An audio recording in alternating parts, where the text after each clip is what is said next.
Monsurat pariwo ọdún karùn-ún rèé tọkọ mi kò ti ṣojúṣe rẹ̀ nínú ilé mọ́, mi ò ṣe mọ́. Iwájú adájọ́ SM Akíntayọ̀ tilé-ẹjọ́ kọ̀kọ̀kọ̀kọ̀ kan tó wà ní Màpó nílùú Ìbàdàn ìpínlẹ̀ Ọ̀yọ́ ni àwọn tọkọtaya méjì kan, abilékọ Monsurat Gbádégẹṣin àti ọ̀gbẹ́ni Idris Gbádégẹṣin kóra wọn lọ. Abilékọ Monsurat ló gbẹ́jọ́ ọkọ rẹ̀ lọ sílé-ẹjọ́ ọ̀hún pé kí adájọ́ bóun tú ìgbéyàwó ọlọ́dún gbọọrọ kan tó wà láàrin àwọn méjèèjì ká kí kálukú àwọn máa lọ láyọ̀ àtàlàáfíà. Ẹ̀sùn tí Monsurat fi kan ọkọ rẹ̀ ni pé ìgbà gbogbo ló máa ń lu òun bàjẹ́ níta gbangba àti pé kò ṣètọ́jú òun rárá mọ́ nínú ilé. Ó ní, olúwa mi, àbámọ̀ lágbà ni mo ń ké lórí ìgbéyàwó tí mo ṣe pẹ̀lú ọkọ mi yìí kí n tó fẹ́ nígbà tá à ń fẹ́ra wa sọ́nà tí kò lówó lọ́wọ́ rárá, èèyàn jẹ́ẹ́jẹ́ ni nígbà náà, ṣùgbọ́n kí ni mo fẹ́ tán tó ní ṣẹ́yìn díẹ̀ lọ́wọ́ báyìí, ìka kan kò wọ́ nídìí mọ́, pàápàá jùlọ nígbà tó ti kọ́lé rẹ̀ tán.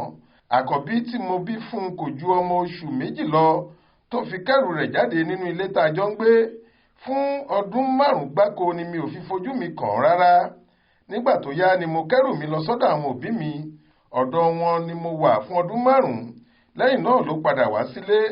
Ó bẹ̀ mí gidi, mo sì ṣàforíjì fún un. Inú oyún ọmọ kejì ni mo wà tó tún fi bẹ̀rẹ̀ sí yọwọ́kọ́wọ́. Gbogbo ìgbà lílù ni, kò ní sùúrù kankan fún mi nínú ilé rí. Bí mo bá gbé gbá mi ò mọ̀ gbé ni. Nígbà tó yá ni mo lọ fẹjọ́ rẹ̀ sùn màmá rẹ̀. Ohun tí màmá òun sọ ni pé bí bàbá tó bí lọ́mọ náà ṣe máa ń lu òun bàjẹ́ nìyẹn nígbà ayé rẹ̀. Kẹ́sì máa wò ó, nítorí pé kò lówó lọ́wọ́ ni mi ò ṣe ní lára pé kó fi dandan wá sanwó orí mi lọ́dọ̀ àwọn òbí mi nígbà tá a fẹ́ra wa lọ́nà. Kò gbà mí gbọ́ rárá, ó sì máa ń fura sí ìrìn ẹsẹ̀ mi nígbà gbogbo. Àwọn ìwà wọ̀nyí ló mú kọ́rọ̀ ìfẹ́ rẹ̀ yọ kúrò lọ́kàn mi báyìí. Ìgbà kan wà tó jẹ́ pé ṣe lójú mi dáràn jẹ nípasẹ̀ lílù tí ọkọ mi máa ń lù mí nígbà gbogbo. Àìmọye ọjọ́ àti oṣù sì ni mo fi máa ń gbé àpá ojú tó wú kùlùbọ̀ yìí káàkiri ìgboro. Kì í bìkítà pé mo wà nípò ìlóyún bó bá máa gbé ìṣe rẹ̀ dé. Lára àwọn ohun tí mò ń fẹ́ ni pé kí adájọ́ ilé ẹjọ́ yìí pa á láṣẹ fọ́kọ mi pé kó má wàá halẹ̀ mọ́ mi mọ́ rárá níbi tí mò ń gbé lẹ́yìn tá a bá ti kọra wa sílẹ̀ tán. Ní kúkúrú, mò ń fẹ́ kí ilé ẹjọ́ pín wa níyà báyìí kí wọ́n fààyè gbà mí láti máa ṣètọ́jú àwọn ọmọ tó wà láàrin ìgbéyàwó wa yìí, ṣùgbọ́n kí ọkọ mi máa wá ṣojúṣe rẹ̀ gẹ́gẹ́ bí bàbá fún wọn. Mo fẹ́ kó gbà mí láàyè láti lọ kẹ́rù mi tó wà nínú ilé rẹ̀ láìsí wàhálà kankan.